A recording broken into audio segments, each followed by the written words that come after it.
I really like this new moon. Now, there are difficult sides to it, but I do like that it shows coming out of being a victim and into a victor. That was stupid, but I get my point across. If you're excited to look into what exactly this new moon in Aries, the first new moon and kicking off the new astro year, means for you, means for the world, do make sure that you like, subscribe, and hit that notification bell so that you are always up to date with what the stars have in store for you. Firstly, we're going to get into the overall vibe of this new moon, what it represents, what it stands for, then get into how it's playing in some world event charts, the US, financial charts, and more. If you have not already checked out your April rising sign forecast for where this and all the rest of the astrology in the month is happening for you in your own life, do make sure that you check that down below. And if you're new here, hello, I am Maren. I am an astrologer. I am cringe encapsulated. I wear other hats, but those are the most relevant things for now. So this new moon is happening on April 1st, 2022, which is a lot of ones because it is happening at 2:23 a.m. Eastern time, but the sun and the moon are at 11 degrees of Aries. So like on the 1st, 11, I don't know, kind of cool. I'm not big into numerology, but I think it is kind of cool when things do have synchronicities. It's cool to note. This is happening in the second decan of Aries, associated with the Three of Wands tarot card, which is the decan in the middle part of Aries. So decans are the third parts of each sign. They give a little bit of texture into what each sign already represents, a bit of an overlay or a hue to what Aries already represents and is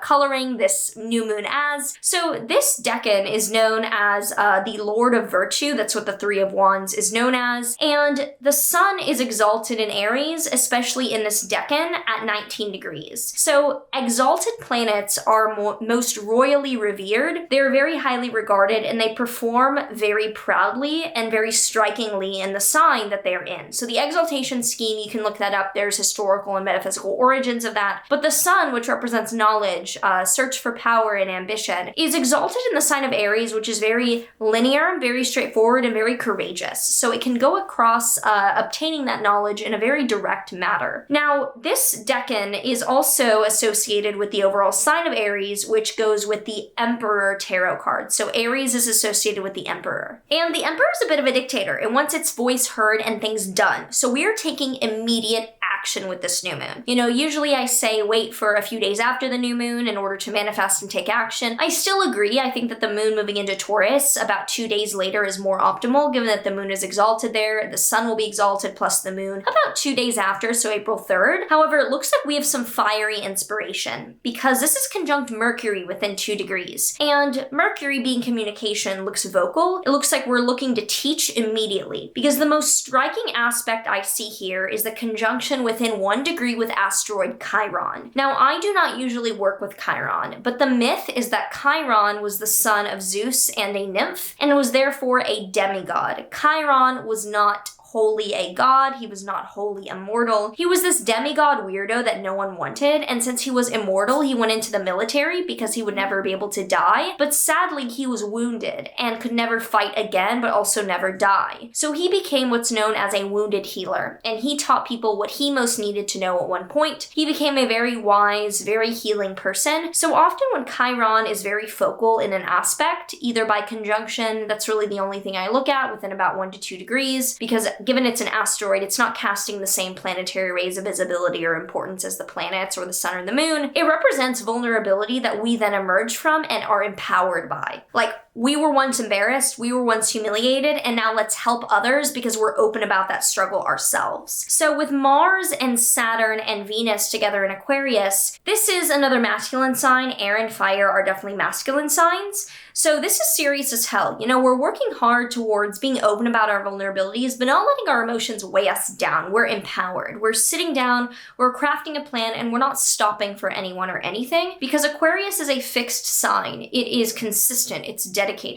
Even though it's an air sign, so it is mental and moving quickly, it is extremely strong with planning and architecting a sequence of events to achieve goals. So even though the Aries empowerment is a little bit emotional, the Aquarius Saturn, Mars, Venus, the real action behind this is very logical. And there's a sign-based square from the new moon to Pluto, but it's not close by degrees, so I'm not particularly concerned. I think that Jupiter and Neptune tightly conjunct or getting tightly conjunct in Pisces is very idealistic. Like, we see the huge potential, we see the dream high ahead of us, and it's very euphoric, it's very dreamy, it's very out of reach right now. But with the Aquarius energy, we have steps little by little. We have the to-do list for today. We have the goals we need to reach by the end of the week. We have the ultimate timeline for the end of the year. And then we have the long-term vision that empowers us to take those steps little by little. We do not have rose-colored glasses. We just get the whole perspective of what we might be able to reach. So it's fiery, it's inspired, and it's motivated by an initial vulnerability that we were once humiliated by, that we now want to change or teach others how to change themselves, because we see how big this could be in the end if we step by step show this to others. So if you already know what house Aries is in your chart and where this is showing up for do let me know down below. Would love to hear from you about where this new moon is going to be firing up in your chart. So in the United States' chart, this new moon has Venus, Mars, and Saturn right on the United States' moon. So the moon is in the 3rd house of communication for the US, and it rules the 8th house of the financial market. So there could be news of new developments for future building, future plans, future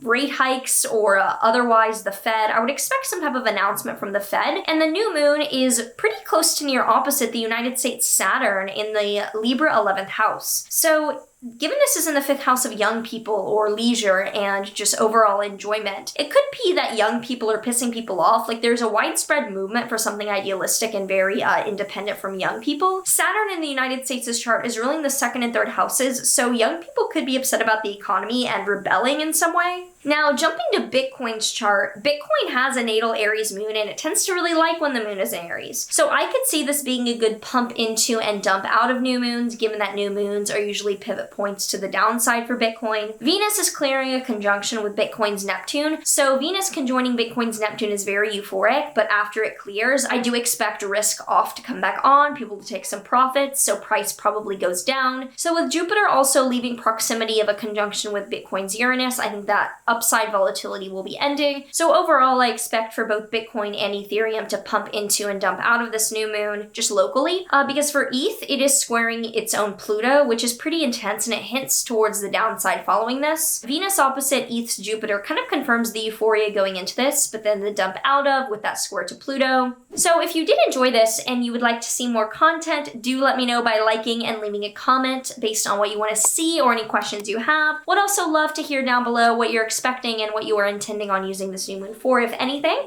So best wishes, happy Astro New Year, and I will see you in the next one. Oh, but there is one